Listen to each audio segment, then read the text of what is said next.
స్తోత్రం కలుగును గాక. హల్లెలూయా.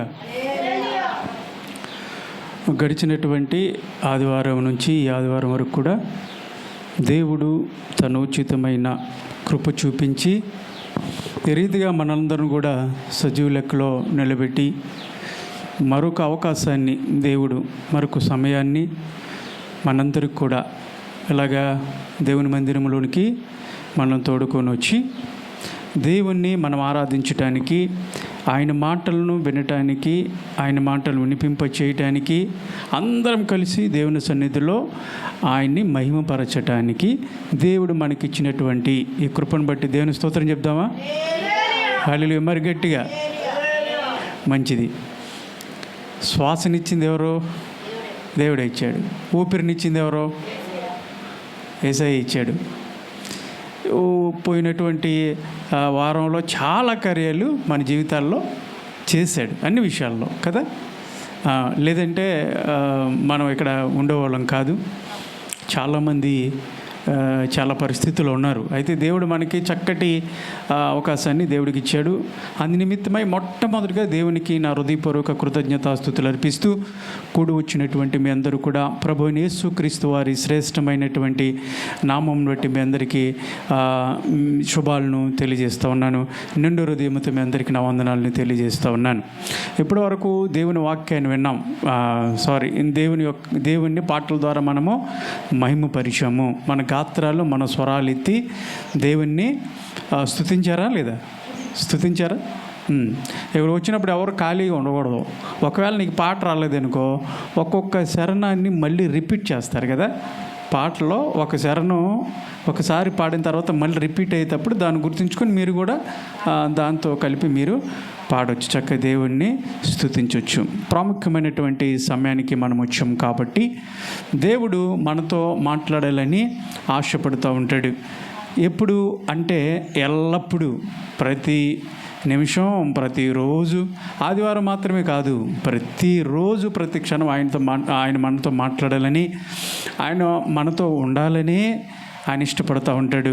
మనం ఆసక్తి చూపించినప్పుడు, ఆశ కలిగి ఉన్నప్పుడు ఖచ్చితంగా దేవుడు మనల్ని దర్శిస్తాడు. ఈ ఆదివారపు ఉదయకాలపు నిమిత్తమై దేవుడు మనతో ఏ మాట ద్వారా మనం ఆదరించబోతూ ఉన్నాడు, ఏ మాట ద్వారా ఆయన మనతో మాట్లాడదలుచుకున్నాడు అన్న విషయాన్ని మనం జాగ్రత్తగా పరిశీలించినట్లయితే ఈరోజు కూడా కొన్ని మాటలు మీ ముందుకి తీసుకురావాలని ఇష్టపడుతూ ఉన్నాను.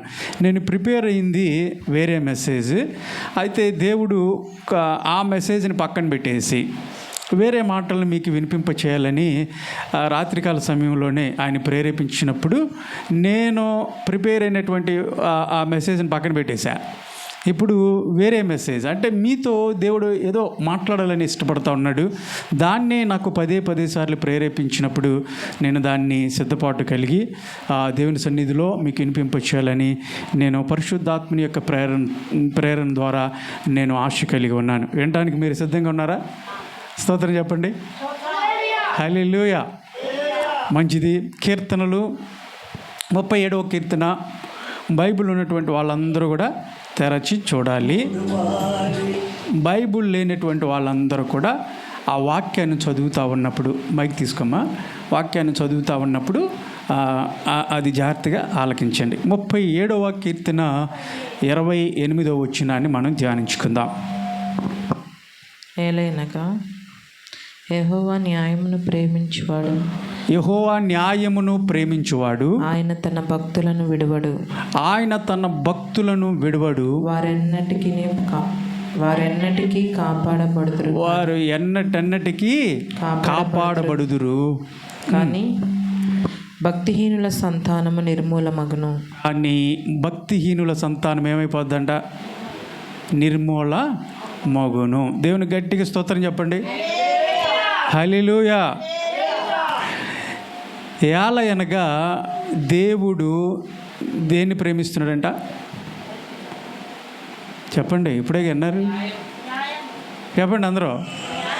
ఆయన న్యాయమును ప్రేమించువాడు, తన భక్తుల ఎడల ఎలా ఉన్నాడంట? ఆయన తన భక్తులను ఏం చేస్తున్నాడు? మరొకసారి వాక్యం చదివితే జాగ్రత్తగానండి. యెహోవా న్యాయమును ప్రేమించువాడు. ఈ మాట అండర్లైన్ చేసుకోండి. ఆయన తన భక్తులను విడువాడు.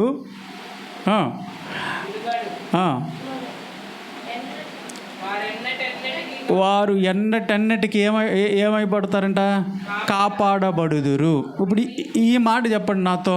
ఆయన భక్తులను వీడువాడు, వారు ఎన్నటెన్నటికి కాపాడబడుదురు.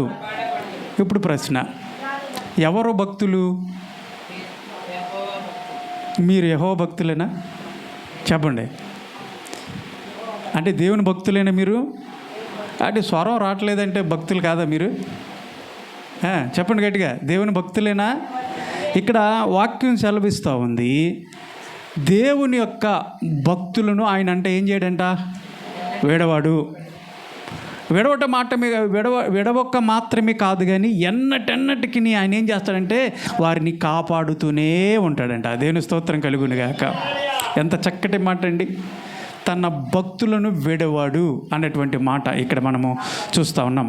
యెహోవా న్యాయమును ప్రేమించువాడు. ఆయన తీర్పులు న్యాయమైనటువంటి తీర్పులు. ఆయన అధర్మాన్ని పాటించేవాడు కాదు, అన్యాయాన్ని పాటించేవాడు కాదు, అక్రమాన్ని ఎంకరేజ్ చేసేటువంటి దేవుడు కానే కాదు. తాను చేస్తే లీలలు, మీరు చేస్తే తప్పుడు పనులు పాపమని చెప్పే దేవుడు కానే కాదు. మనం ఆరాధిస్తున్నటువంటి దేవుడు, ఏ సన్నిధిలోకైతే మనం కూర్చొని ఆయన ఆరాధించడానికి వచ్చామో, ఎవరి సన్నిధిలోకైతే మనం వచ్చి ఆయన మనసారా మహిమపరచడానికి వచ్చామో, ఆ దేవుడు ఎలాంటి దేవుడు అంటే న్యాయమును ప్రేమించేవాడు. అన్యాయాన్ని ఆయన ఎంకరేజ్ చేసే దేవుడు కాదు. పాపాన్ని చూసి చూడనట్టుగా వెళ్ళిపోయే దేవుడు కాదు. ఏదో బాధలు పడుతున్నారులే అన్నట్టుది వెళ్ళిపోయేటటువంటి దేవుడు. ఆయన పరిశుద్ధుడు. కాబట్టి మీరు కూడా ఎలా ఉండాలంటున్నాడు? పరిశుద్ధతోనే ఉండాలి.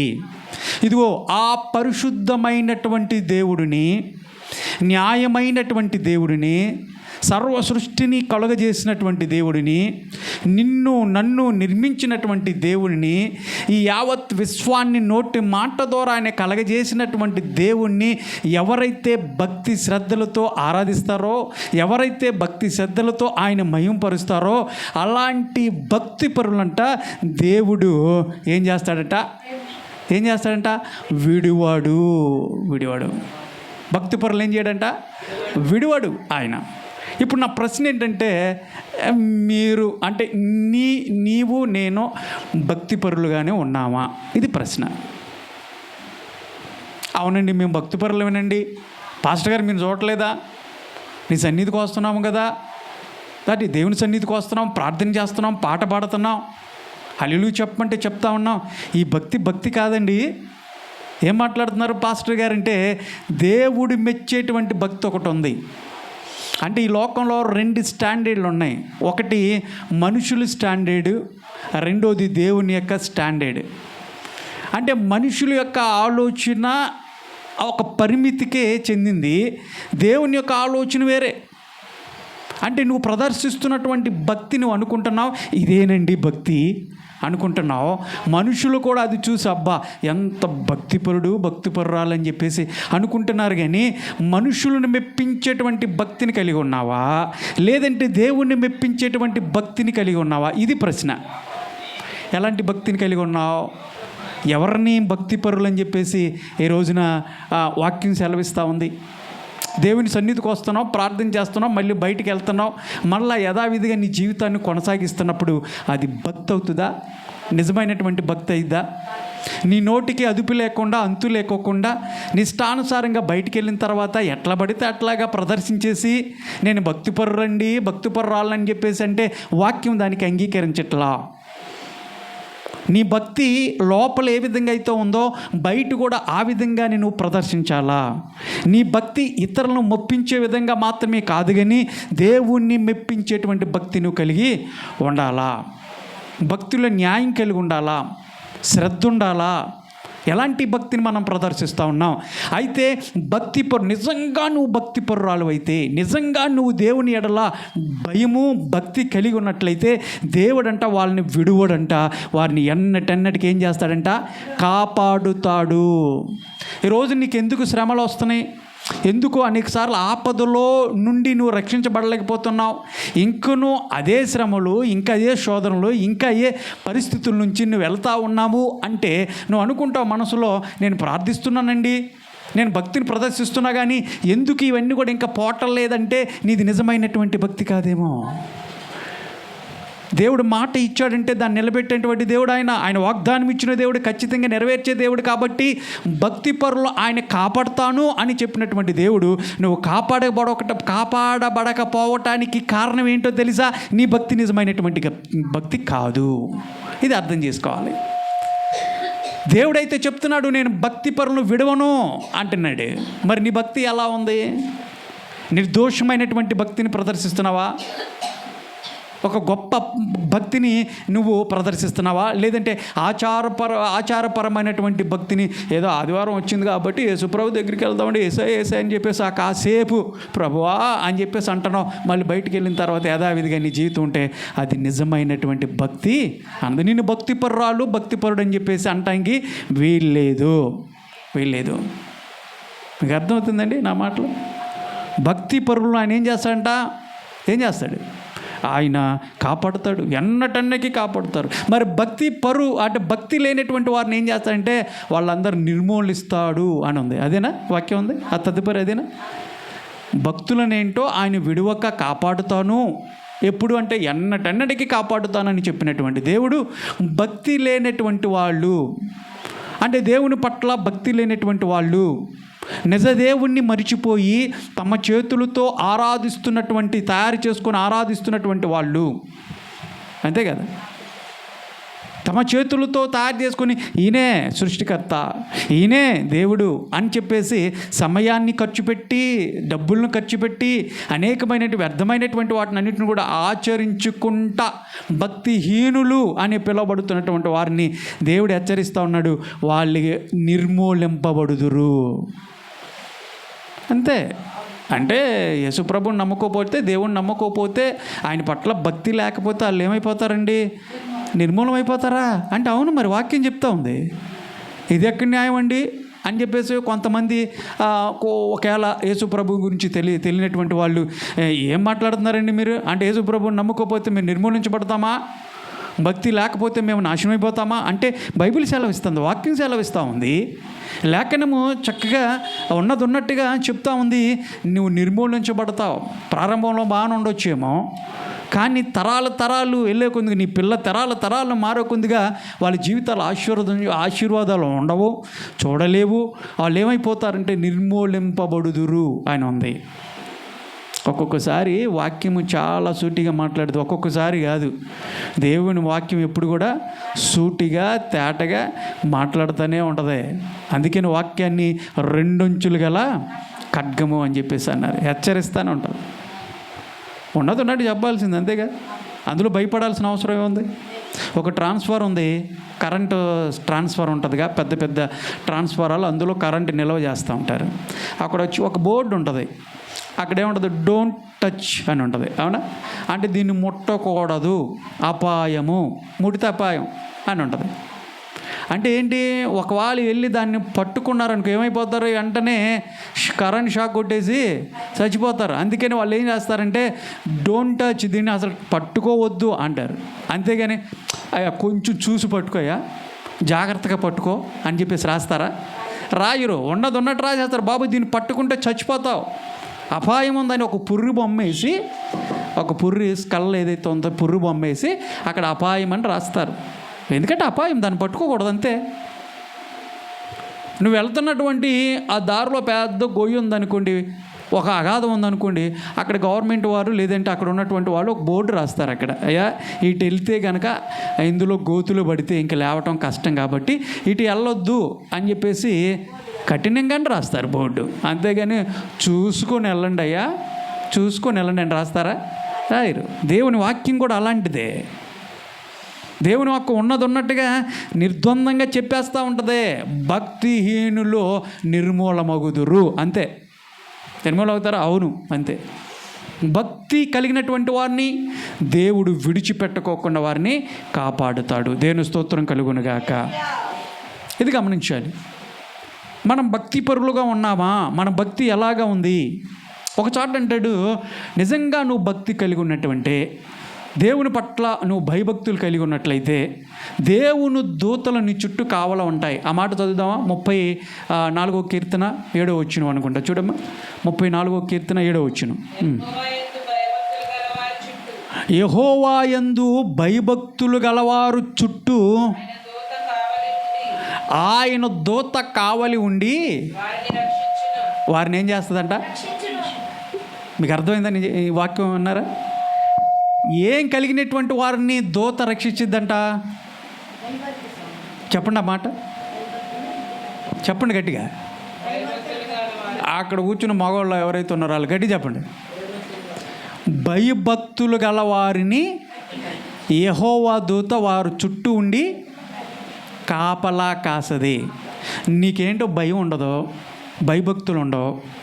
రాత్రి అయిపట్టుకే ప్రార్థన చేస్తూ ఉంటారు కొంతమంది, ప్రభా ఈ రాత్రి అంతా కూడా నీ దేవదూతలందరినీ, ఎవరిని?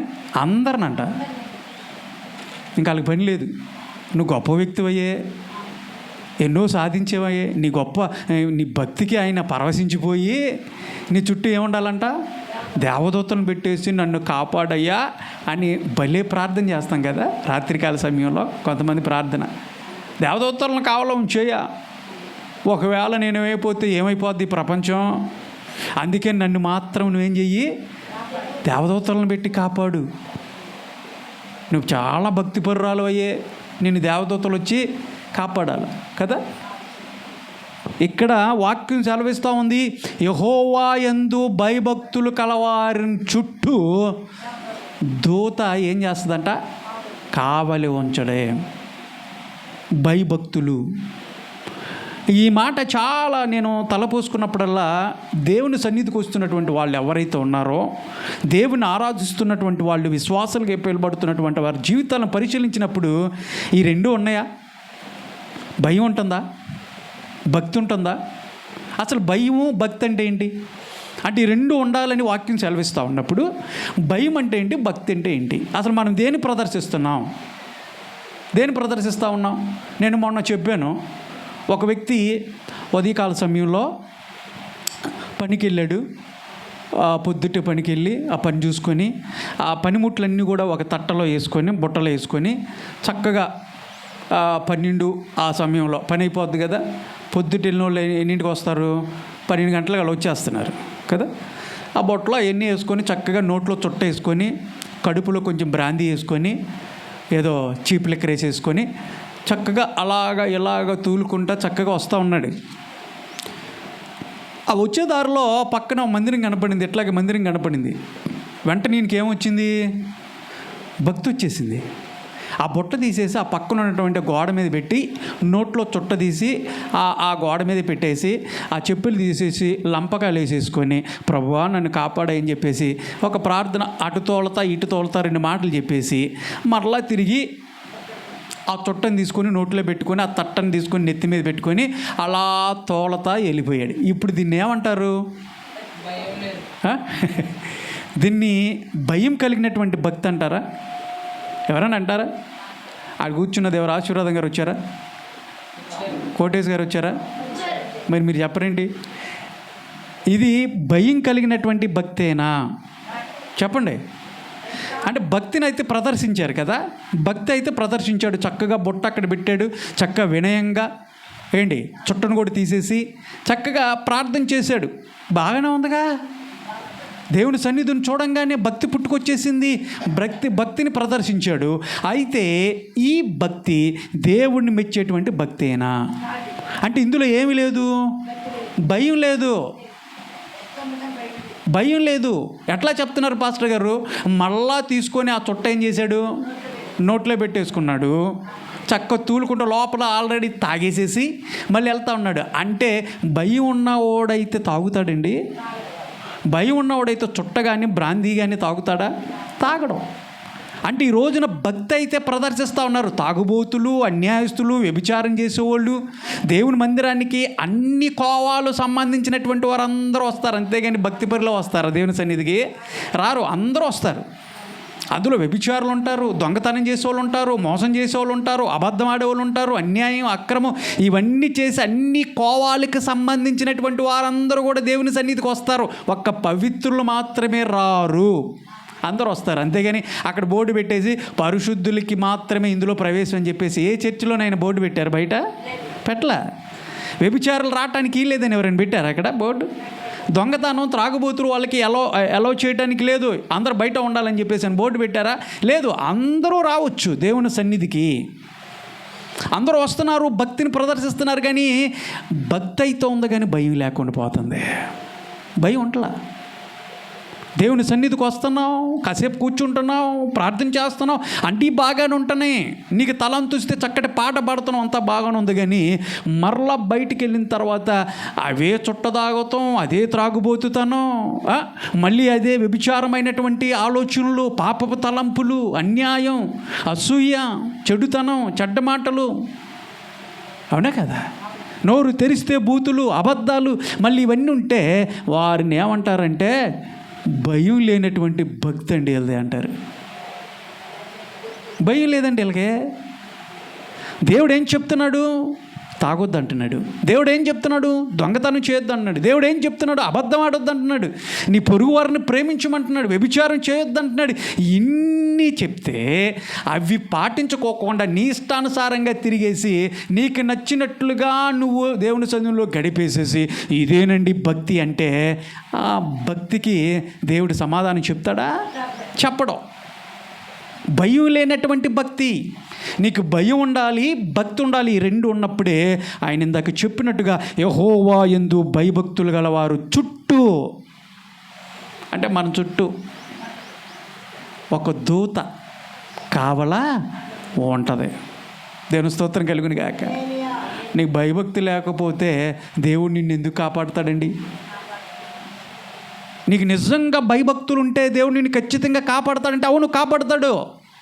ఎప్పుడు కాపాడుతాను ఉంటాడు. ఒక దూతని నీ చుట్టూ, నువ్వు వెళ్ళేటప్పుడు, నువ్వు బాత్రూమ్కి వెళ్ళేటప్పుడు, నువ్వు పడక మీద ఉన్నప్పుడు, నువ్వు నడుస్తూ ఉన్నప్పుడు, నువ్వు వ్యాపారం చేస్తున్నప్పుడు, నువ్వు ప్రయాణం చేస్తున్నప్పుడు, రోడ్డు దాటేటప్పుడు, మోటార్ సైకిల్ నడిపేటప్పుడు, నీ ప్రయాణాన్నింటిలో కూడా ఒక దూత నీ ముందు, నీ చుట్టూ కావల ఉంచుకుంటా ముందు నడుస్తూనే ఉంటుంది. స్తోత్రం కలుగును గాక.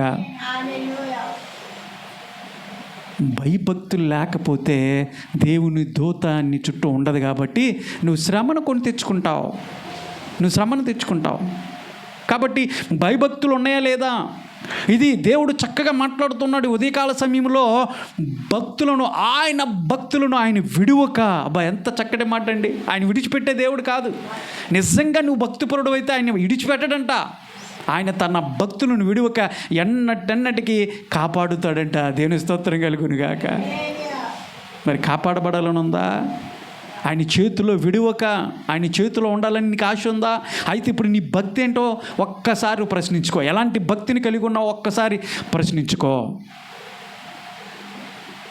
అయితే ఇక్కడ మనం ఆలోచన చేయాల్సింది ఏంటంటే, ఈ రోజున దేవుని యొక్క భయభక్తులు కలిగి ఉండాలి అన్నప్పుడు చాలామంది వాళ్ళ భక్తి ఏదో అట్లా ఇట్లా ప్రదర్శిస్తూ ఉన్నారు. కానీ ఆదివారం వచ్చినప్పుడో, లేదంటే ఏదో శుక్రవారం వచ్చినప్పుడో, ఏదో ప్రార్థన పెట్టినప్పుడు ఎప్పుడో వచ్చేసి కాసేపు కూర్చొని వెళ్ళిపోతాం, అది భక్తి అనుకుంటున్నారు. కాదు. అందుకని ఈ రోజున దేవుడు నన్ను ప్రేరేపించాడు ఈ మాటలు చెప్పమని.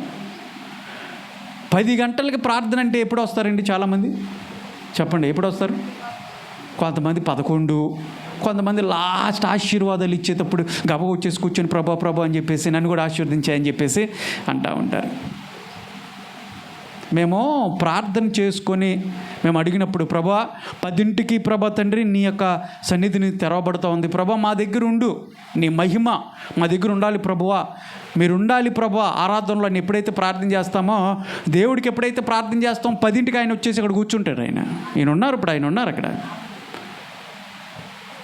ఆయన మహిమ ఇక్కడ ఉంది దేవుని సన్నిధిలో.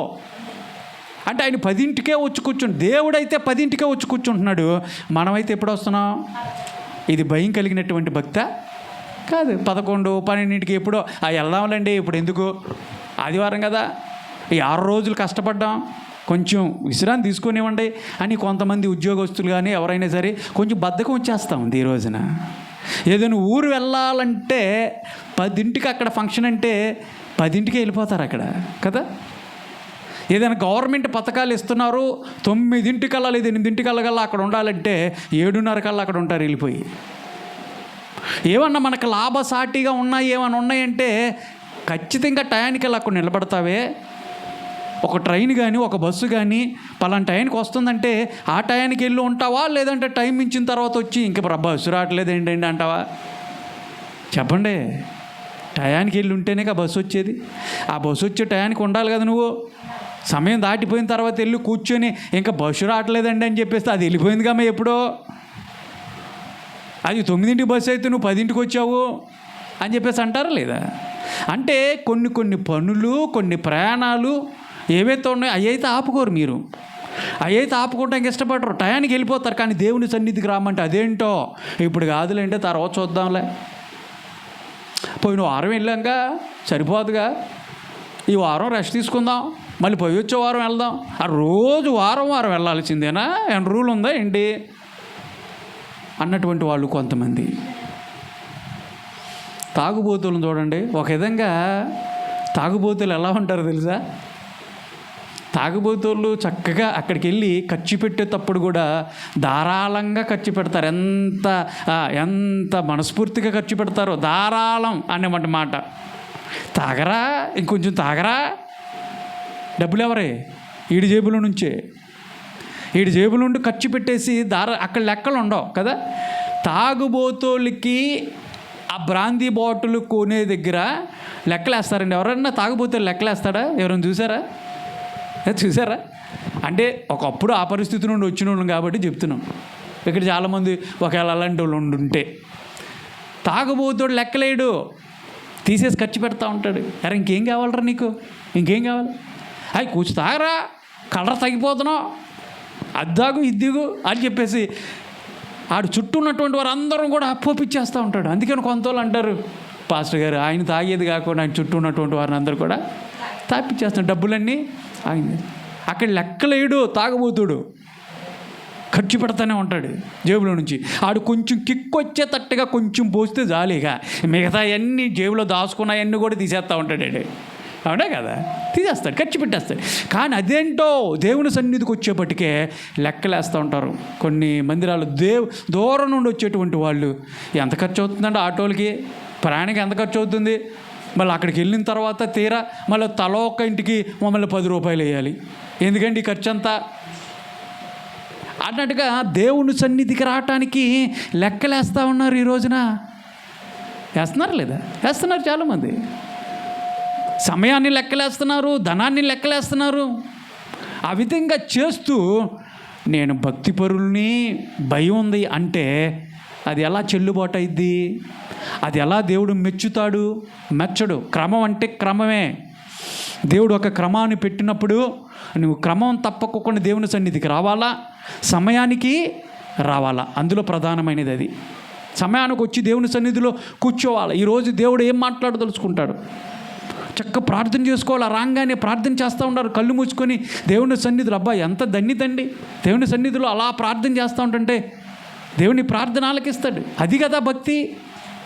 అంతేగాని ఇష్టానుసారంగా బైబిల్ ఊపుకుంటా ఎప్పుడో సమయం అంతా అయిపోయిన తర్వాత వెళ్దాంలా నేటకంగా రావడం వల్ల దేవుడిచ్చేటువంటి ఆశీర్వాదాలు నువ్వు ఎప్పటికీ పొందలేవు. అది భక్తి అనుకోదు.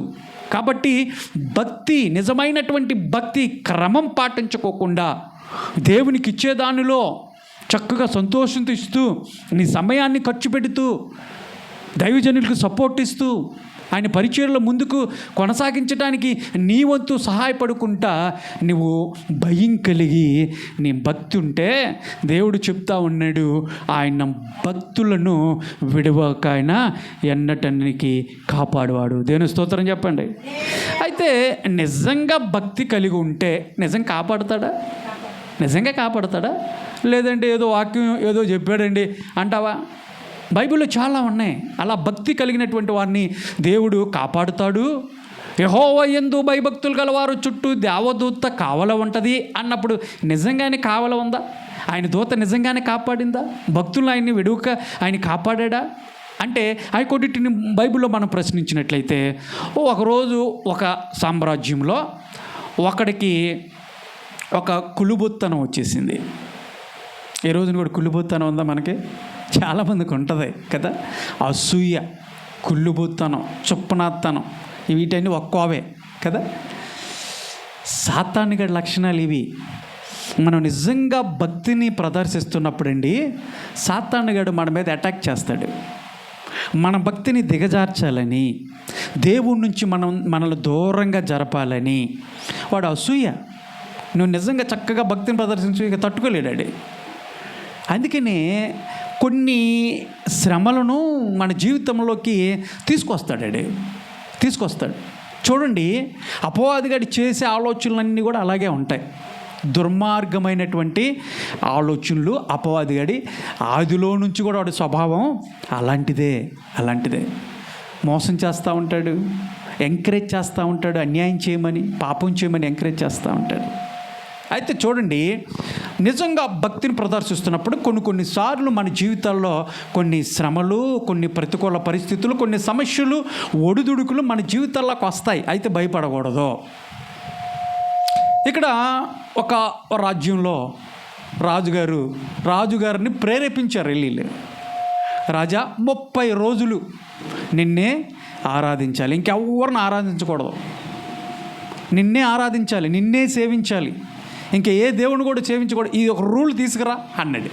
బాగుంది కదా అని ఆ పక్కమ్మడు చెప్పినటువంటి వారి మాటలు విని రాజుగారు ఏం చేశాడంటే ఒక శాసనాన్ని రాశాడు. ఇదిగో 30 రోజులు నన్ను తప్పితే, రాజు అయినటువంటి నన్ను తప్పితే ఇంకెవరిని సేవించకూడదు, ఇంకెవరిని ఆరాధించకూడదు అన్నటువంటి ఒక శాసనాన్ని రాశాడు. దాని మీద సంతకాలు పెద్ద వాళ్ళందరినీ కూడా, ఆ మంత్రులు ఎవరైతే ఉన్నారో ఆ పెద్దోళ్ళ సంతకాలన్నీ కూడా రాశారు. ఆ సంతకాన్ని కూడా ఒక వ్యక్తి, దేవుని ఆరాధిస్తున్నటువంటి వ్యక్తి, దేవుణ్ణి మనసారా పూజిస్తున్నటువంటి వ్యక్తి, ఆయన పేరు దానియేలు. ఏంటి ఆయన పేరు? దానియేలు కూడా సంతకం చేశాడు. అట్టి శాసనము రాజు చేత సంతకము చేయబడిందని కూడా తెలిసి ఇంటికి వచ్చాడు.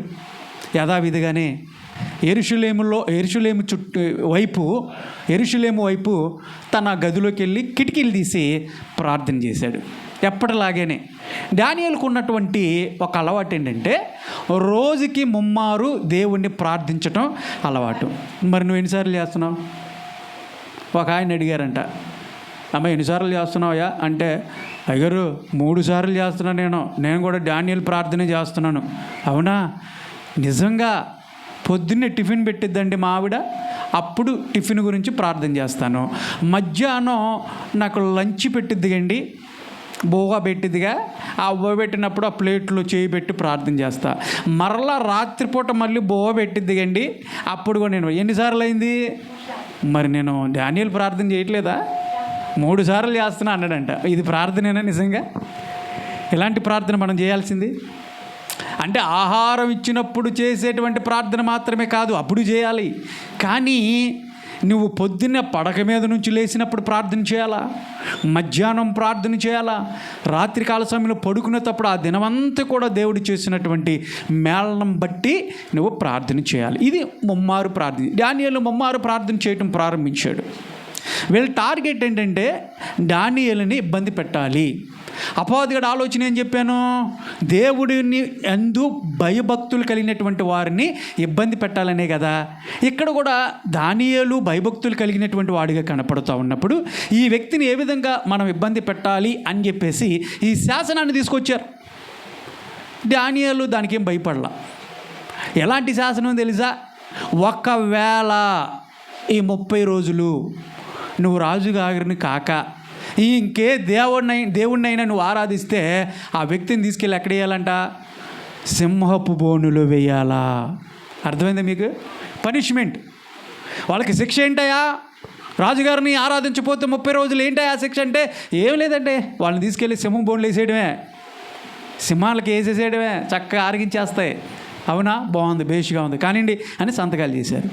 ఇప్పుడు దేవుని యందు భయభక్తులు కలిగినటువంటి డానియేలు భయపడ్డా? భయపడాల. నిజమైనటువంటి భయం కలిగినటువంటి వాళ్ళు, దేవుని యందు భక్తి కలిగినటువంటి వాళ్ళు భయపడరండి. ఏదొచ్చినా భయపడరు. ఇక్కడ దానియేలును చూసినట్లయితే ఎప్పట్లాగానే వచ్చాడు. యెరూషలేము వైపు తన కిటికీలు తెరిచాడంటే, యెరూషలేము వైపు కిటికీలు ఏంది తెరవాలి అంటే, సొలొమోను టెంపుల్ కట్టినప్పుడు యెరూషలేములో ఒక ప్రార్థన చేశాడు. అయ్యా ప్రభువా, నా దేవా, ఎవరైతే ఈ మందిరం వైపు తిరిగి ప్రార్థన చేస్తారో వారిపైన నీ కనుదృష్టి ఉంచు, వారికి సహాయం చెయ్యి అన్నటువంటి ప్రార్థన యెరూషలేములో దేవుని ఆలయం నిర్మించబడిన తర్వాత సొలొమోను చేసినటువంటి ప్రార్థన. అందుకనే చాలామంది ఆ తదుపరి యెరూషలేము వైపు తిరిగి ప్రార్థన చేసేవాళ్ళు. అట్లాగే దానియేలు కూడా యెరూషలేము వైపు కిటికీలు తెరిచాడు అని ఉంటుంది. తెరిచి ప్రార్థన చేశాడు. దొరికాడరా దొంగ అనుకున్నారు. శాసనం ఏం రాయబడింది? 30 రోజులు రాజును మాత్రమే, చెప్పండి అయ్యా, రాజును మాత్రమే ప్రార్థించాలి, రాజును మాత్రమే సేవించాలి, ఇంకే దేవుణ్ణి నువ్వు సేవించకూడదు. కానీ దానియేలు ఏం చేశాడు? చెప్పండి, దానియేలు ఏం చేశాడు? రాజుని సేవించాడా? రాజుని సేవించాలి. రాజులకు రాజు అయినటువంటి దేవుని సేవిస్తున్నాడు. దొరికాడరు అని చెప్పేసి గబగబా తీసుకొచ్చారు, రాజుగారి దగ్గరికి తీసుకొచ్చారు. రాజా, నువ్వేం శాసనం రేచావు? 30 రోజులు నన్ను ఆరాధించాలి, ఒకవేళ ఆరాధించకపోతే సింహం బోన్లో వాళ్ళని వేసేయాలి. ఇదిగో దానియేలు, ఈ వ్యక్తి నిన్ను ఆరాధించుకోకుండా ఆయన దేవుడైనటువంటి యెహోవాని ఆరాధిస్తూ ఉన్నాడు అనగానే, బహుశా రాజుగారికి దానియేలు అంటే చాలా ఇష్టం. ఆయన కార్యాలు కానీ ఏదైనా సరే చాలా ఇష్టం. ఆ జరిగినటువంటి సంఘటనలు మీరు బైబిల్లో చదివినట్లయితే దానియేలు చాలా కళల యొక్క భావనలు అవన్నీ కూడా చెప్పినటువంటి మంచి జ్ఞానం కలిగినటువంటి వ్యక్తి, దేవుని పట్ల మహాభయభక్తులు కలిగినటువంటి వ్యక్తిగా ఉన్నాడు. రాజుగారికి తెలుసు ఆ విషయం. కానీ ఈ విధంగా దానియేలు సింహపు బోనులోకి వెళ్తాడని అనుకోలేదు. మనసులో అనుకుంటాడు, అబ్బా దానియేలు ఒక్క 30 రోజులు ఆగిపోయావయ్యా అనుకుని ఉండొచ్చేమో. ఎంత పని చేసి ఒక్క 30 రోజులు ఆగి ఉండొచ్చు కదా, మేము చెప్పినప్పుడు చేయొచ్చు కదా అనుకొని ఉండొచ్చేమో. కానీ నిజమైనటువంటి భక్తిపరులు ఏ శాసనం వచ్చినప్పటికి కూడా, ఎలాంటి శ్రమలు వచ్చినా ఇబ్బందులు వచ్చినా దేవుణ్ణి విడిచిపెట్టేసి వాళ్ళ భక్తిని పక్కన పెట్టేసి ఉంటారా? ఉండరు. ఇప్పుడు ఏం చేయాలి? దానియేలు శాసనం ఉంది, సింహబోన్లో వేసామని. దానియేలు ఏమంటాడు తెలుసా? అయ్యా, ఈ శరీరం ఒక రోజున మృతమైపోద్ది, కానీ ఆత్మ ఉందో చూసావా? ఆత్మకి ఎప్పుడు కూడా రక్షణ కావాలి. ఆత్మ ఎప్పుడు కూడా సజీవమైనది. అది దేవుని దగ్గర ఎప్పుడు కూడా నిత్యము ఉండేది ఏంటి తెలుసా? మన ఆత్మే. శరీరం ఎప్పుడో ఒకసారి అది మట్టిలో కలిసిపోద్ది. అందుకని దేవుని వాక్యం చెప్తుంది, శరీరాన్ని, ఈ దేహాన్ని నాశనం చేసేటువంటి వారికి మీరు భయపడొద్దు, శరీరముతో పాటుగా ఆత్మను కూడా నాశనం చేసే ఆయన ఉన్నాడు, ఆయనకి భయపడి. ఆయన ఎవరో? నిన్ను సృష్టించినటువంటి సృష్టికర్త. ఇది ఒక రోజున ఈ దేహం మట్టిలో కలిసిపోద్ది. దీన్ని నాశనం చేసేటువంటి వారికి భయపడొద్దు మీరు. ఆత్మను కూడా నాశనం చేసేటువంటి వాడు. నువ్వు పాపంలో ఉన్నావా? నీ ఆత్మ ఎక్కడికి వెళ్ళిపోద్ది? ఎవరు తీసుకెళ్ళేస్తారు? దేవుడు తీసుకెళ్ళి నరకంలో వేస్తాడు. కాబట్టి ఆత్మరక్షణ పొందిందా లేదన్నది ప్రశ్న. ఇప్పుడు దానియేలు దేని గురించి ఆలోచించాడంటే, నేను ప్రార్థనకు చేయకపోతే వచ్చేదేంటి తెలుసా? నా ఆత్మకు రక్షణ ఉండదు. నాకు కావాల్సింది శరీరం కాదు రాజా, ఈ శరీరం ఒక రోజున పోద్ది. ఈ శరీరం గురించి నేను ఏ రోజు కూడా ఆలోచన చేయట్లా. కానీ నిత్యం ఉండేటువంటి నా ఆత్మ ఇది ఎప్పుడు సజీవంగా ఉండాలంటే నేనేం చేయాలి తెలుసా? దేవుణ్ణి ప్రార్థించాలా, సృష్టికర్తని నేను ప్రార్థించాలా, నా భక్తిని ఎప్పుడు కూడా ప్రదర్శించాలా అన్నటువంటి ఆలోచన ఉంది. కాబట్టి రాజా, నేను ప్రార్థన చేస్తాను ఉంటాను. నువ్వేదో శాసనం చెప్పావు కదా, సింహబోనులో వేసే పర్వాలా. ధైర్యంగా నిలబడిపోయాడు దానియేలు. చేసేది లేక దానియేలుని తీసుకెళ్ళి ఎక్కడ పెట్టేశారు? సింహపు బోనులో వేసేశారు. దానియేలుని తీసుకెళ్ళి సింహబోనులో వేసేశారు. వీళ్ళందరూ కడుపుతనం ఏమైపోయింది? అమ్మయ్య అనుకున్నారు. అరే, దానియేలు పీడ వదిలిపోయిందిరా. మార్కులు ఎప్పుడు కూడా రాజుగారి దగ్గర మార్కులు కొట్టేస్తూ ఉన్నాడు. రాజుగారు ఏంటో మనందరం పక్కన పెట్టేస్తా ఉన్నాడు. ఈ పీడ వదిలిందిరా అనుకున్నారు. అయితే ఆ రాత్రికాల సమయంలో రాజుగారికి నిద్ర పట్ల, తెల్లవారులు కూడా మెలకుగానే ఉన్నాడు. రాజుగారి దగ్గర ఎప్పుడు కూడా కొంతమంది డ్యాన్స్లు వేస్తూ ఉంటారు, విందులు చిందులు. మరి రాజుగారు కదా, అన్నీ ఉంటాయి అంతఃపురంలో. అయితే ఆ రాత్రి అంతా కూడా అన్నం మానేసాడు. ఉపవాసం మాత్రమే కాదు కానీ డ్యాన్సులు వద్దు, విందులు వద్దు, వినోదాలు తీసేయండి రాటలు అన్నిటిని అని చెప్పేసి, ఎవరు నా దగ్గరికి రావద్దు అన్నట్టుగా ఆ రాత్రంతా కూడా డానియేలు గురించి ఆలోచించేస్తా ఉదయకాల సమయంలో రథం ఏర్పాటు చేశాడు. పదండి అక్కడికి, డానియేలు సింహబోని దగ్గరికి నన్ను తీసుకెళ్ళండి, పదండి అని చెప్పేసి గబగబా పొద్దున్నే ఇంకా తెల్లవారక ముందిప్పే రాజుగారు ఎక్కడికి వెళ్ళారు? డానియేలుని పడేసినటువంటి సింహపు బోని దగ్గరికి వెళ్ళి అక్కడ చక్కటి మాట ఉంటుందండి. అక్కడ పలుకుతున్నటువంటి మాట ఏంటి తెలుసా? ఒక్కసారి ఆ మాట చదవండి అమ్మా. డానియేలు గ్రంథం 6:20 వచ్చిన. రాజుగారు గుహ దగ్గరికి రాగానే దుఃఖ స్వరంతో డానియేలుని పిలిచాడంటే ఎలాగా? జీవము గల దేవుని సేవకుడవైన డానియేలు, నిత్యము నువ్వు సేవిస్తున్నటువంటి దేవుడు, నిత్యము నువ్వు ఆరాధిస్తున్నటువంటి దేవుడు, నిత్యము ఏ దేవుని పట్ల నువ్వు భయభక్తులు కలిగి ఉన్నావో ఆ దేవుడు నిన్ను రక్షించనా? దేవుని స్తోత్రం చెప్పండి. ఎంత మాట్లాడాడండి రాజుగారు. డానియేలు ఆ గుహ దగ్గరికి వెళ్ళాడు, పిలుస్తూ ఉన్నాడు. బహుశా నువ్వు నేను అక్కడ ఉంటే ఏం మాట్లాడుతున్నాడు ఈ రాజుగారు? అరే, డానియేలుని ఎప్పుడు వేసాం రా సింహబోన్లో? రాత్రి వేసాం. సింహాలు ఉంచుతాయిరా, ఈ పాటికి ఎప్పుడు తినేస్తాయి. అలా ఏంగానే ఆ గంటలో అరగంటలో నమిలేస్తాయి కదా, ఎముకలు కూడా ఉంచవు కదా. ఈయన పొద్దున్న వచ్చి డానియేలు పిలుస్తున్నాడు ఏంటి? ఈ నమ్మకం ఏంటి అసలు? ఒకసారి ఆలోచన చేద్దాం. అవునా? రాత్రి వేసారండి, సింహాలు ఉంచుతాయా? ఆశీర్వాదం గారు ఉంచుతాయా? మరి ఈయనేంటి పొద్దున్న వచ్చాడు? మళ్ళీ తెల్లవారులు నిద్ర పట్టకుండా పొద్దున్న వచ్చేసి డానియేలుని పిలుస్తున్నాడు అంటే ఈయన ఆలోచన ఏంటి తెలుసా? ఆయన ఆరాధిస్తున్నటువంటి దేవుడు గొప్పవాడు. దేవుని స్తోత్రం కలుగును గాక. తప్పకోకుండా రక్షిస్తాడు. ఆ ఆశ ఎవరిలో ఉంది? అన్యుడైనటువంటి రాజుగారి యొక్క హృదయంలో ఉంది. దేవుడంటే తెలియనటువంటి ఒక అన్యుడైనటువంటి రాజుగారు దృష్టిలో అది ఉంది కాబట్టి ఆశతో పరిగెత్తుకుంటూ వచ్చాడు. డానియేలు, నిత్యము నువ్వు ఆరాధిస్తున్నటువంటి దేవుడు, ఏ దేవుణ్ణైతే నిండు హృదయంతో నువ్వు ఆరాధిస్తున్నావో, ఏ దేవుణ్ణైతే నువ్వు పరిపూర్ణమైనటువంటి హృదయంతో సేవిస్తున్నావో ఆ దేవుడు నిన్ను రక్షించనా?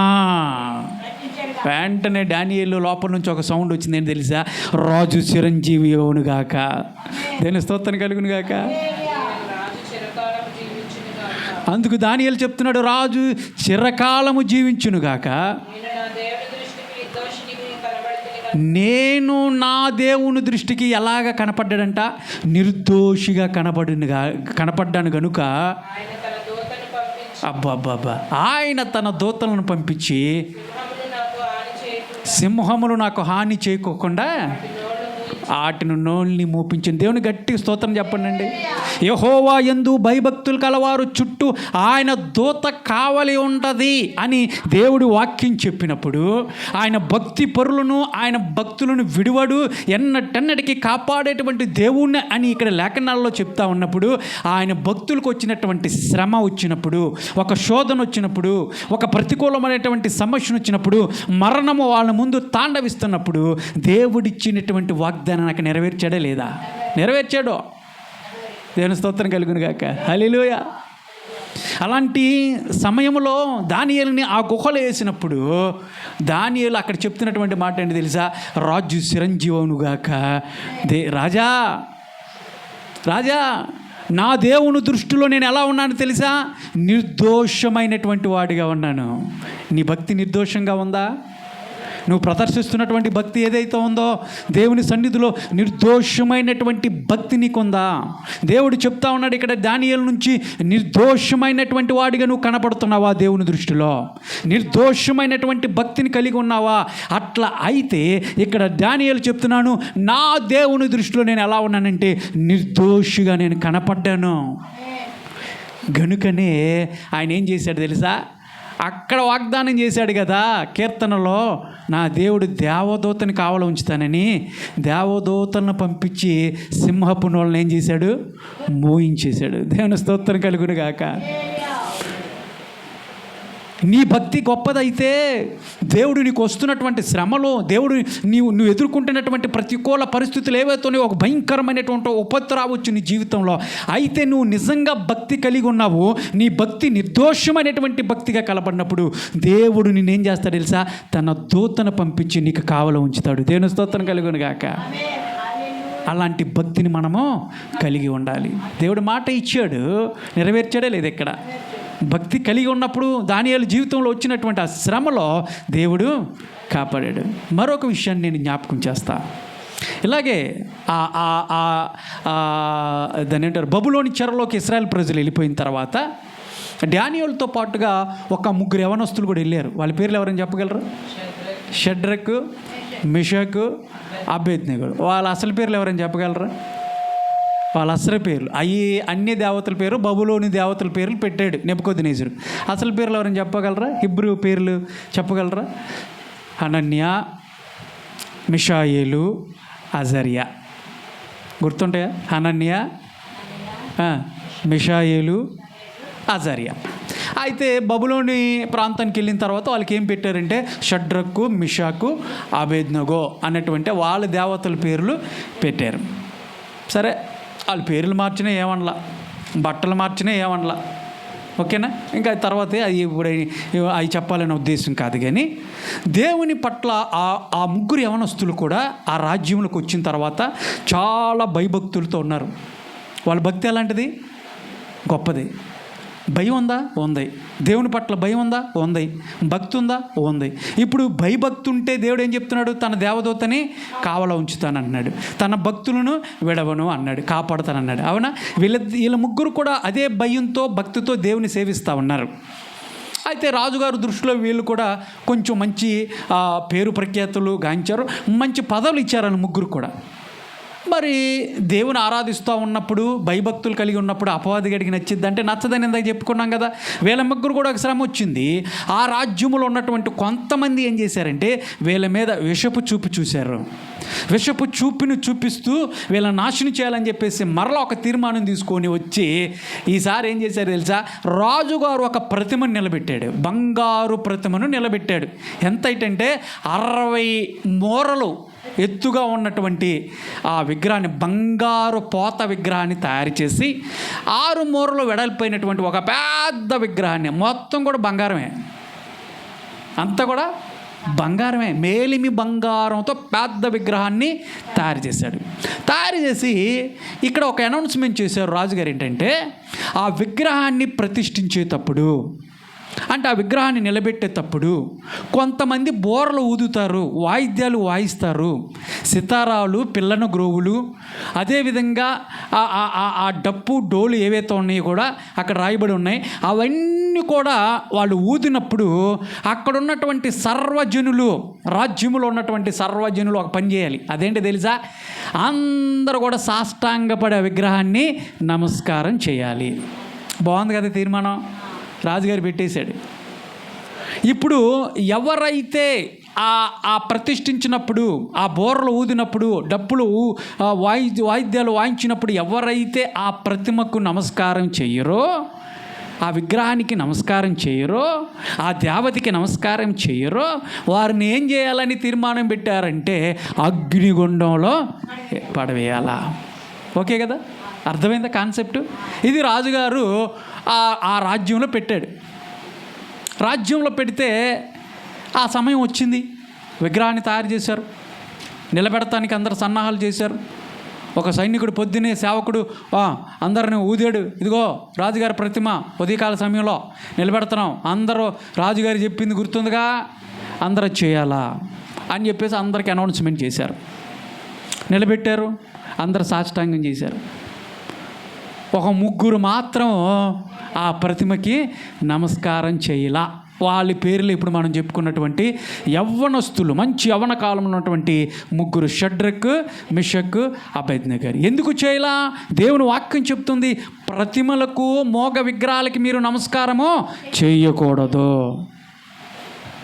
సృష్టికర్తను మాత్రమే మీరు ఆరాధించాలి. సృష్టికర్తను మాత్రమే మీరు ఏం చేయాలి? సాష్టాంగపడాలని నమస్కారం చేయాలి. కానీ ఇంకా వేటికి కూడా మీరు నమస్కారం చేయకూడదు. నేను రోషం కలిగినటువంటి దేవుణ్ణి అని దేవుడు చెప్పినటువంటి ఆయన మాటలకు విధేయత చూపించి మేము చేయమండి. అరే బాబు, పక్కన ఉన్న వాళ్ళు చెప్తా ఉన్నారు, అరే ఒంగోరా నాయన, లేదంటే మిమ్మల్ని తీసుకెళ్ళి అందులో పడ కాసేపే గారు. కాసేపు కాదు, కూసేపు కాదు, మా వల్ల కాదు, మేము చెయ్యం. మీ పిచ్చెక్కిందారా? కాసేపు ఏదో జై అని చెప్పేసి అనరాదా? పోద్ది కదా, తర్వాత మామూలే కదా. కొంతమంది ఈ రోజున మతోన్మాదులు జై అని పలానా ఆయనకి జై కొట్టమంటున్నారు.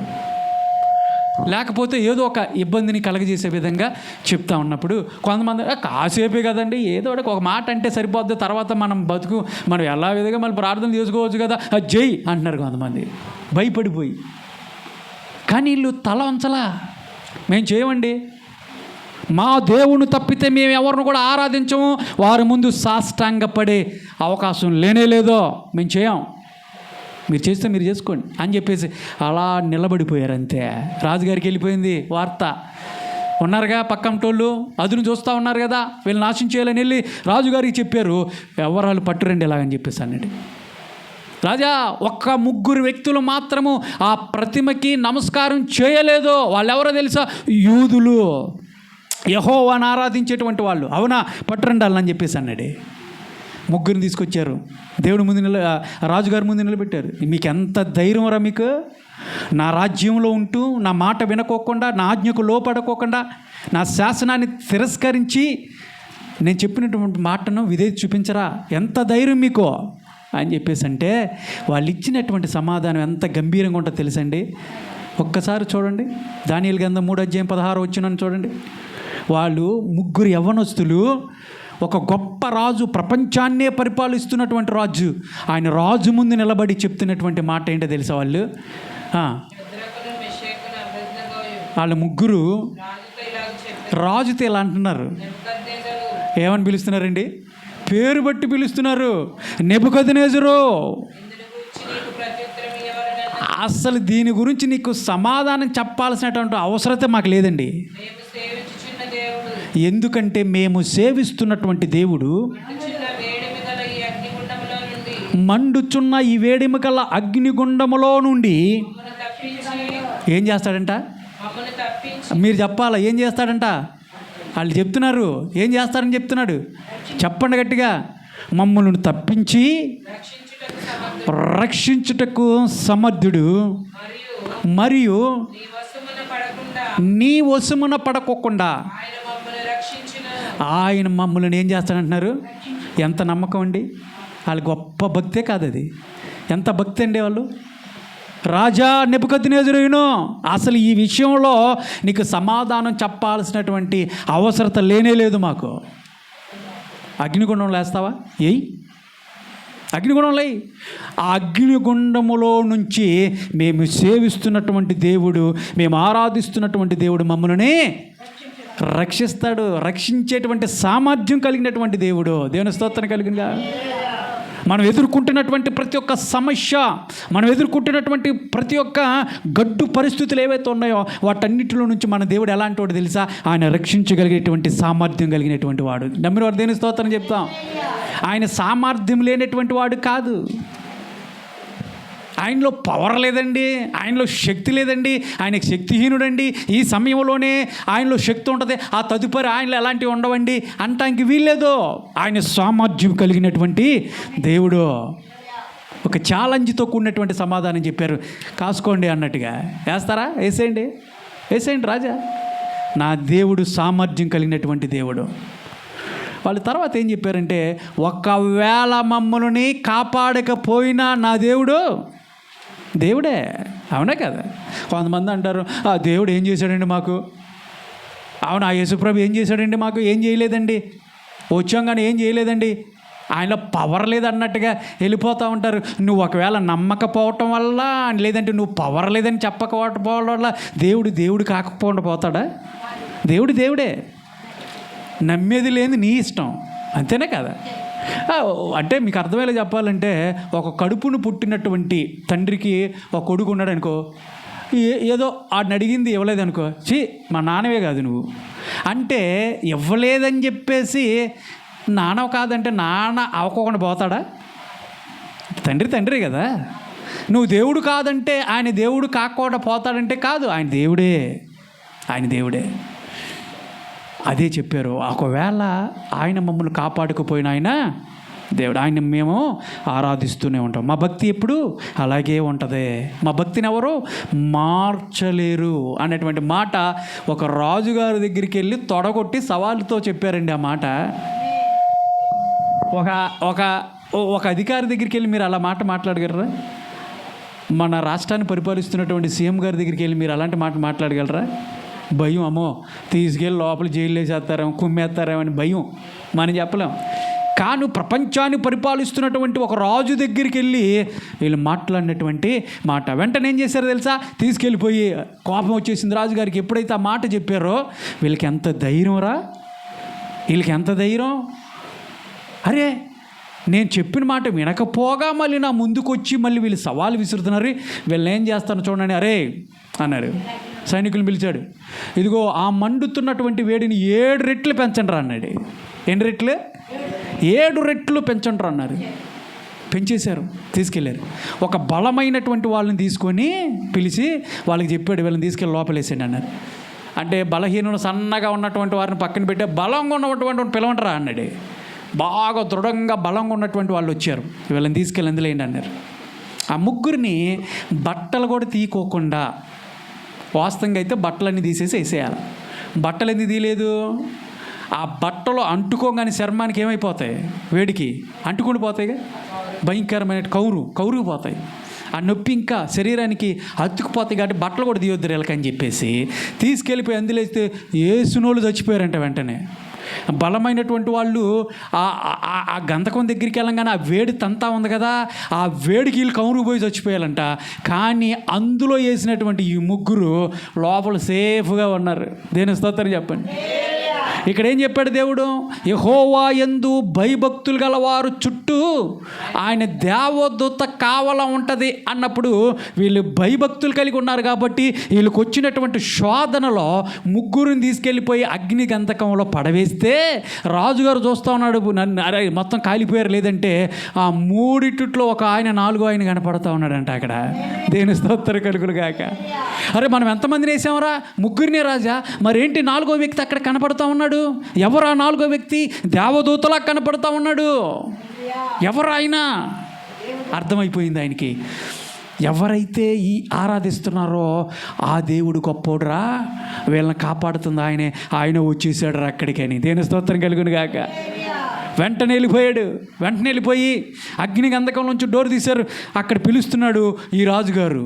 అక్కడ రాజుగారు ఏం పిలిచాడు? దానియేలుని అందులో వేసినప్పుడు అక్కడ కూడా ఒక పిలిచాడు. దానియేలు, నువ్వు ఆరాధిస్తున్నటువంటి దేవుడు, నువ్వు సేవిస్తున్నటువంటి దేవుడు నిన్ను రక్షించనా అని రాజుగారి చెప్పాడు. రాజుగారి మధ్యలో ఉంది కాబట్టి ఇక్కడ కూడా ఈ రాజు కూడా అదే ఉంది. ముగ్గురు నేస్తే అక్కడ 4వ వ్యక్తిగా దేవుడు కనపడ్డాడు, ఆయన దూత కనపడింది. కాబట్టి ఇప్పుడు వెళ్ళిపోయాడు. అంటే ఇది చచ్చిపోలేదు అని వెళ్ళి అక్కడ కూడా ఈ రాజు ఏం చెప్తున్నాడు తెలుసా? ఒక గొప్ప సాక్ష్యం 3వ అధ్యాయం 26వ వచనం చదివమ్మ. ఇది జాగ్రత్తగానండి. ఒక రాజుగారు, ఇక్కడ కూడా ఒక రాజుగారు, అగ్ని గంధకంలో వేయబడినటువంటి రాజుగారు అక్కడ కూడా ఒక పిలుపునిస్తూ ఉన్నాడు. అంతటా నెబుకద్నెజరు వేడిమి కలిగి ఎదిగో ఆ గుండమ దగ్గరికి వచ్చాడంట. ఎదిగో వాళ్ళని పేరు పెట్టి పిలుస్తున్నాడు ఈ రాజుగారు. షడ్రకు మిషపు అబేద్నెగోలారా. అబ్బబ్బబ్బా, ఏం మాట మాట్లాడుతున్నారండి ఇక్కడ రాజుగారు? మహోన్నతుడైనటువంటి దేవుని సేవించేటువంటి వారులారా, బయటికి వచ్చి నా యొద్దకు రండని వారిని పిలువగా. దేవుని గట్టి స్తోత్రం చెప్పండి. ఏమంటున్నారండి? ఒక రాజు అన్యుడైనటువంటి రాజు ఏం పిలుస్తున్నాడు తెలుసా? మహోన్నతుడైనటువంటి దేవుణ్ణి సేవించేటువంటి వారులారా. ఏ దేవుని మీరు సేవిస్తున్నారో తెలుసా? ఆయన మహోన్నతుడు. ఆయన మహోన్నతుడు. ఒప్పుకున్నాడా లేదా? ఒప్పుకున్నాడు. మహోన్నతుణ్ణి సేవిస్తున్నటువంటి దేవుడు. నిజమైనటువంటి భక్తి పరులారా రండి బయటికి. ఆయనకి అర్థమైపోయింది దేవుడు కాపాడాడు, ఆయన మహోన్నతుడని. వాళ్ళు వచ్చారా లారదా? బయటకు వచ్చారు. జాగ్రత్తగా ఆలకించండి.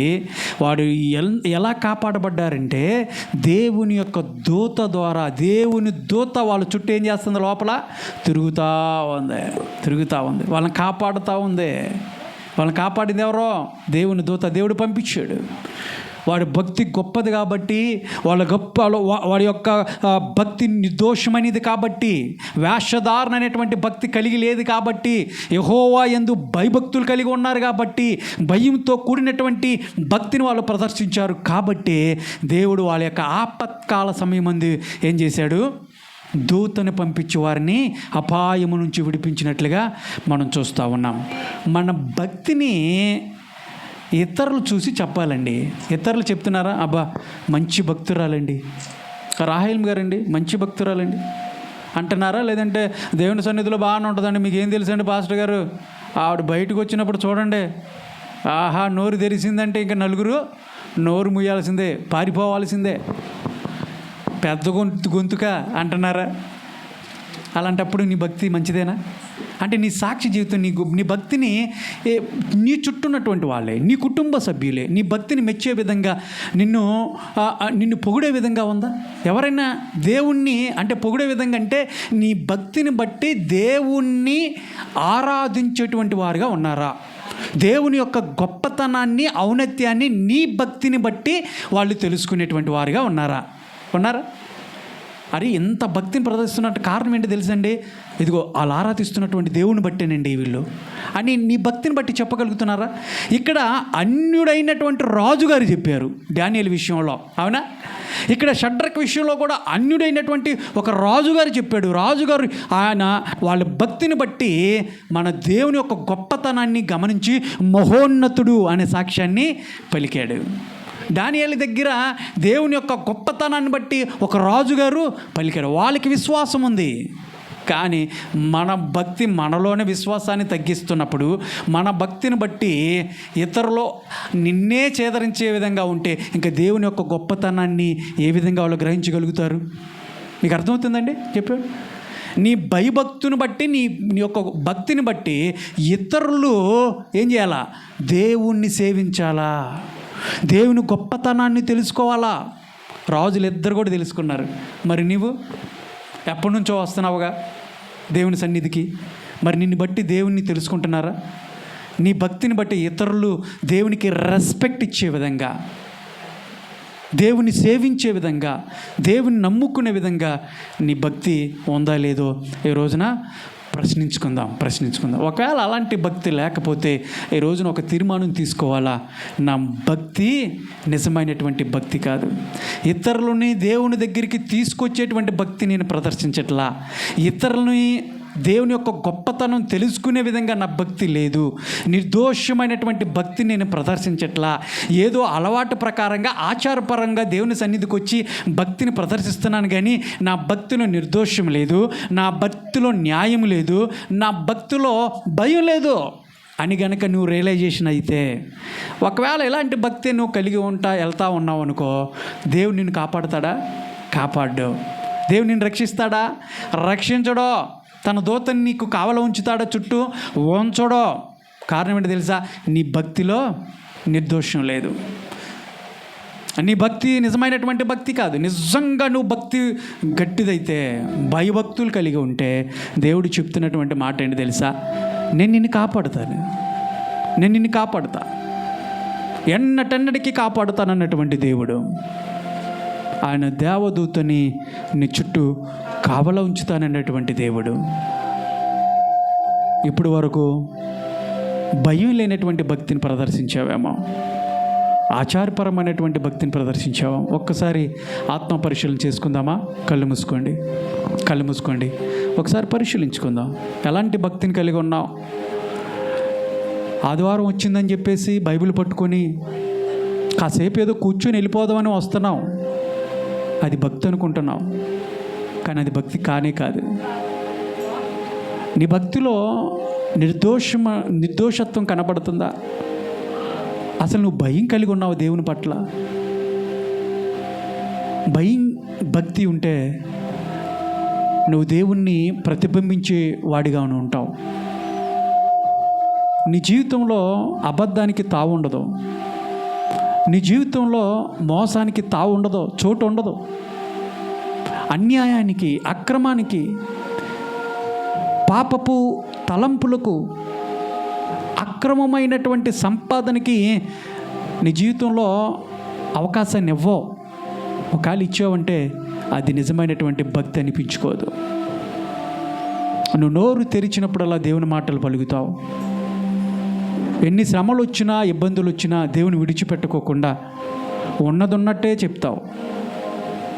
అబద్ధాన్ని అసహించుకుంటావు, మోసాన్ని అసహించుకుంటావు, చెడుతనాన్ని అసహించుకుంటావు. సమాధానకరమైనటువంటి మాటలు మాత్రమే నువ్వు పలుకుతావు, దేవుణ్ణి మాత్రమే ఉచ్చరిస్తావు. ఇది కదా భక్తి. దేవుడు ఏదైతే చెప్పాడో ఆయన ఆజ్ఞలను అనుసరిస్తూ, తూచా తప్పకుండా, క్రమం తప్పకుండా అనుసరిస్తూ, దేవుని సన్నిధిలోకి క్రమం తప్పకుండా వస్తూ నిండు మనసుతో దేవుని ఆరాధించటం అనేది కదా భక్తి. మరి అలాంటి భక్తి నువ్వు కలిగి ఉన్నావా? ఎందుకు నీ జీవితంలో దేవుని కార్యాలు జరగట్లా? దేవుడు కొన్నిసార్లు నిన్నెందుకు విడిచిపెట్టేటువంటి అనుభవంలోకి వెళ్ళిపోతున్నావు అంటే భక్తిలో దోషం ఉంది, నీ భక్తిలో న్యాయం లేదు. ఒకసారి పరిశీలించుకుందాం. దేవుడు చెప్తున్నాడు, నువ్వు నిజంగా భక్తిపరుడు అయితే నేను విడిచిపెట్టినానయ్యా. నువ్వు నిజంగా భక్తిపరుడు అయితే నా పట్ల నీ భయభక్తులను కలిగి ఉంటే నేను అన్నిటన్నిటికీ నేను కాపాడుతానయ్యా, నా దేవతతో నీ చుట్టూ కావలా ఉంచుతానమ్మా అని దేవుడు చెప్తా ఉన్నప్పుడు మరి అలాంటి భక్తిని కలిగి ఉన్నావా? దానియేలు నిజమైనటువంటి భక్తిని ప్రదర్శించాడు. ఆయనకు వచ్చినటువంటి ఆపద నుంచి దేవుడు తన దూతను పంపించి సింహపు నోలును మోయించాడు. షడ్రకు, మిషకు, అబేద్నెగోలో కూడా శ్రమ వచ్చింది, మరణం వాళ్ళ ముందు నిలబడింది. అగ్ని గంధకంలో వేసినప్పుడు కూడా వాళ్ళకు ఒక నిరీక్షణ ఉంది. ఆ నిరీక్షణ ఏంటంటే మేము సేవిస్తున్నటువంటి దేవుడు ఖచ్చితంగా మమ్మల్ని రక్షిస్తాడు. కారణం ఏంటి తెలుసా? మా భక్తి గొప్పది, మా భక్తిలో నిర్దోషం ఉంది కాబట్టి వాళ్ళు ధైర్యంగా మాట చెప్పగలిగారు. మరి నువ్వు చెప్పగలవా ధైర్యంగా మాట? ఆ ధైర్యంతో నువ్వు ఆ మాట చెప్పలేకపోతున్నావు అంటే దేవుని పట్ల నీకు భయం లేదు, భక్తి లేదు. ఈరోజు సరి చేసుకుందాం, సరి చేయబడాలా, నువ్వు సరి చేయబడాలా. దేవుని అడుగు, ప్రభువా నా భక్తిలో అయ్యా న్యాయం లేదయ్యా, నా భక్తిలో దోషమే ఉంది కానీ నిర్దోషత లేదు ప్రభా, భయం లేదు నాయన, భయం లేకుండా ఇప్పటి వరకు భక్తిని ప్రదర్శించా అయ్యా, నన్ను క్షమించాయా, ఎక్కడి నుంచి నేను భయభక్తులు కలిగి ఉంటాను ప్రభా, న్యాయాన్ని అనుసరిస్తాను ప్రభా, నిండు మనసుతో నిన్ను సేవిస్తాను ప్రభా అని ఒక తీర్మానం తీసుకొని చిన్న ప్రార్థన చేయి. దేవుడు నిన్ను ఆశీర్వదిస్తాడు, నిన్ను రక్షిస్తాడు, నిన్ను కాపాడుతాడు, నిన్ను విడిచిపెట్టాడు. ఆయన నిన్ను విడిచిపెట్టాడు, భరోసా ఇచ్చాడు కదా. కృపా సత్య సంపూర్ణుడా మా పరలోకపు తండ్రి, నీ ఘనమైన పాదములకు వందనాలు ప్రభా. అవును తండ్రి, మీరు చక్కటి వాగ్దానాన్ని ఉదయకాల సమయంలో ఇచ్చారు. మీరు న్యాయవంతుడవు, మీరు న్యాయాన్ని ప్రేమించేటువంటి దేవుడవు. నీ భక్తులను విడిచిపెట్టకుండా ఎన్నటన్నటికీ కాపాడేటువంటి దేవుడవు అని చెప్పారు. యెహోవా యందు భయభక్తులు కలిగిన వారి చుట్టూ నీ దేవదూతని కావల ఉంచుతానని చెప్పిన దేవా, ఎదుగునైనా మా భక్తిని అభివృద్ధి పదములోకి నడిపించమని ప్రార్థిస్తూ ఉన్నాను. భయాన్ని కలిగించండి, నిర్దోషమైనటువంటి భక్తిని కలిగించండి అయా. నిబిడలు ఎవరైతే వాక్యాన్ని విన్నారో ఈ వాక్యాన్ని ప్రభావ వాళ్ళ జీవితంలో పదిలిపరుచుకొని ఇక నుండి ఇది మొదలుకొని ప్రభావ నీ యందు భయభక్తులు కలిగి ఉండటానికి సహాయం ఇచ్చేయమని, నిజమైనటువంటి భక్తిని నేను ఆరాధించేటువంటి అయా బిడ్డలుగా నిండు హృదయముతో ప్రభువ నీ మార్గములో నీ బాటలో నడవటానికి సహాయం ఇచ్చేయమని, ఎన్ని ఇబ్బందులు వచ్చినా, శ్రమలు వచ్చినా, ఎలాంటి పరిస్థితులు వచ్చినా నిన్ను విడిచిపెట్టుకోకుండా ప్రభా, నీ భక్తిని వదలుకోకుండా ప్రభా తండ్రి, నీ పాదాలను గట్టిగా పట్టుకొని ప్రభా, నీవుంటే నాకు చాలు ప్రభువా, నువ్వు నన్ను రక్షిస్తావు, నువ్వు నన్ను కాపాడుతావు అన్నటువంటి నిరీక్షణతో వాళ్ళు ఉండటానికి కృప చూపించమని, కూడి వచ్చిన ప్రతి ఒక్కరిని కూడా దీవించమని, ఆశీర్వదించమని యేసు నామములో అడిగి వేడుకొనిచున్నాను తండ్రి. ఆమెన్.